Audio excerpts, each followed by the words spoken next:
These instructions will help you to pair your wireless HHPS01 thermostat controller and heater.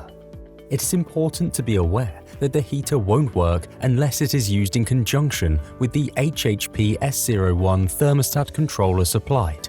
Firstly, please ensure that the heater is correctly installed and connected to the mains power supply, usually via a fused spur with an on-off switch located on the wall near the product.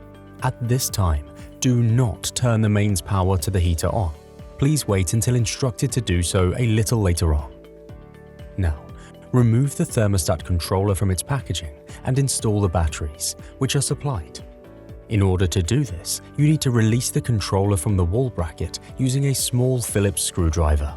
Take the battery cover off the controller, fit the batteries, and replace the cover.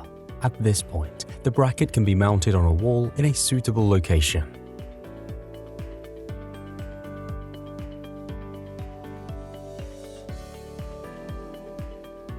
The controller will be in manual mode and the screen will show the current room temperature. Without turning the mains power on, set the fan switch to on the front of the heater. Now, it's time to turn the mains power on at the wall, and within 20 seconds, press and hold the Program and Mode buttons on the controller until you see Pair, then Release. Once successful, the unit will revert to showing the current room temperature and the heater will run for a short period of time. If the room is colder than the set point on the controller, then the fan will continue to run. If the fan doesn't run, then the thermostat controller and the heater have not paired successfully. If this is the case, turn off the mains power at the wall and repeat the process. The controller can be turned off by a single press of the power button in the center of the controls. On the front of the heater, there are controls to vary the heat, which should be set to the desired setting. These controls will increase and decrease the heat output of the heater and therefore the speed at which it can heat the room. Turning back to the controller, press the power button once to turn the controller on. The controller will start in the last mode that was active before it was turned off.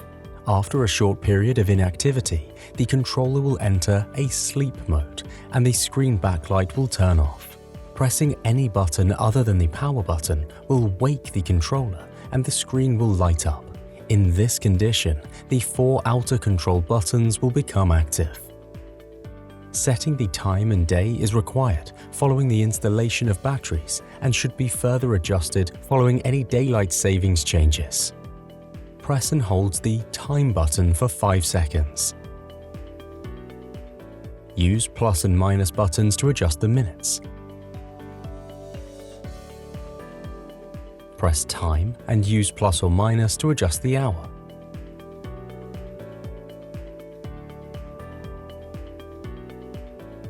Press time and use plus or minus to adjust the day. Press time to save and exit the main display.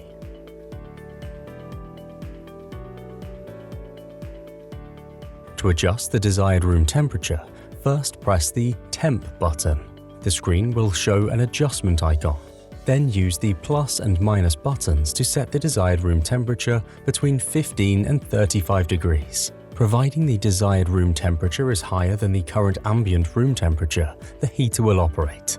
As soon as the desired room temperature is reached, the heater will turn off automatically, and if the room temperature drops below the desired room temperature, the heater will turn on automatically. After a short period, the screen will switch back to the main display. Having adjusted the room temperature, the heating symbol in the bottom left corner of the display will appear to show the heater is running. If there is no heating symbol, then the heater is not running. Changing modes. There are 4 different modes available on the controller: Boost, Manual, Frost Protect, and Auto, and each can be selected by using the Mode button. The Mode button should be pressed in rapid succession to cycle through, and the mode that you stop on is the one that is selected. When you change mode again, the sequence starts again from the beginning. Boost mode. Pressing the Mode button once will switch the controller into boost mode. This forces the heater to switch on and run for 15 minutes. a timer will appear on the screen and start counting down in minutes. When it reaches 0, the controller switches back to the last mode that was active. The boost function can be cancelled at any time by pressing the mode button once after the controller has been woken up. Press Program button to increase the length of the boost timer up to 4 hours. Manual mode. Press the mode button twice to get into the manual mode. In manual, the user is responsible for setting the temperature and to turn the unit on and off as desired. Frost Protect mode. Press the mode button 3 times to get into Frost Protect mode. This mode is used to set the minimum temperature to between 4 and 15 degrees. The default value is set to 4 degrees, but can be changed using the Temp button as usual. Auto mode. Press the mode button 4 times to get into Auto mode. This is where the controller will follow a pre-programmed schedule that is set by the user. The default factory setting is 8 AM to 4 PM at 20 degrees Monday to Friday. Full details on how to program the controller can be found in the user manual. When in auto mode, you can alter the temperature in the usual manner. The temperature will revert to the programmed temperature as normal the next time the program advances. Time. Pressing the Time button will cycle between displaying the current day and time and displaying the current temperature. Refer to the manual for instructions on how to set the time and day, which will be required to run the programmable timer in auto mode. When you have finished, your controller can be placed in the wall bracket to keep it safe and easy to find.